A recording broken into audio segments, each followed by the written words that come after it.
You know, in the workbook of A Course in Miracles, Jesus makes the statement, he says, everything that you think and say and do teaches all the universe. So basically, when we think of teachers or preachers, we think of the activity of speaking or talking and so forth, and Jesus is like, well, that's not actually what the teaching is. The teaching is your thoughts. And the thoughts that you think are for the whole universe.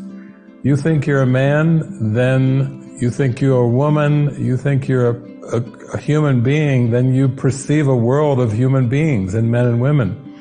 You think you're a time and space creature, and you perceive a world of time and space creatures. But what Jesus is saying is, we can learn to think with God, think with Spirit, and remember that we are Spirit, we are eternal Spirit, we are the light. And Jesus was a demonstration that, it's natural to be who God created you to be, and it's unnatural to believe you're something else.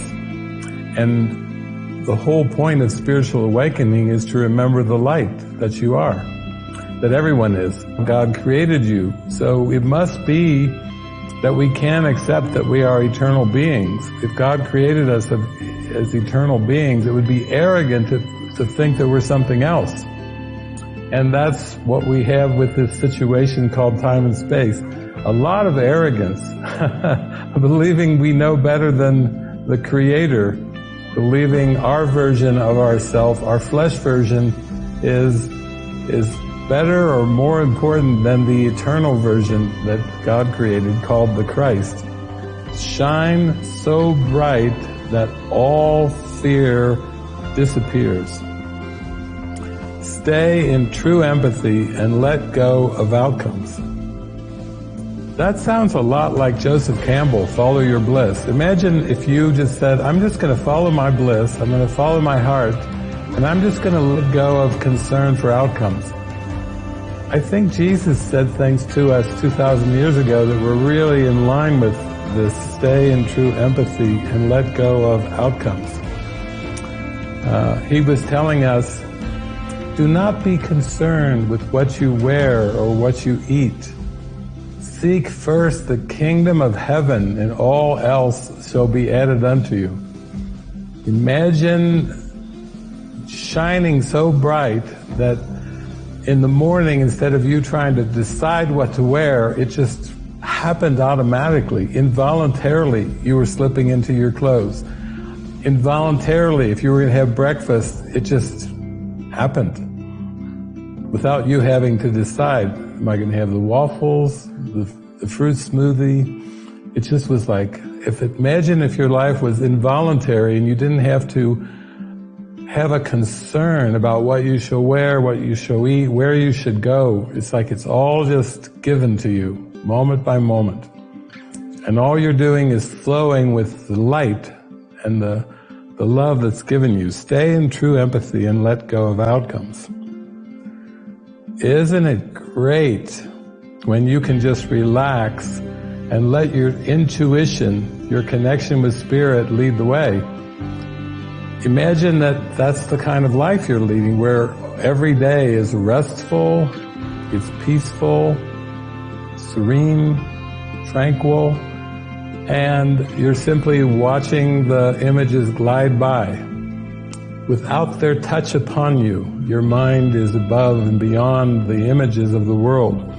And then you have a restful inspiration to fill all your days.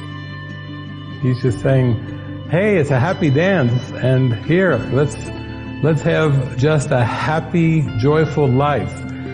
And your life will be so full that you'll be allowed to rest and feel inspiration in your heart, filling your days, filling your mornings, filling your afternoons, filling your evenings, filling your nighttime dreams.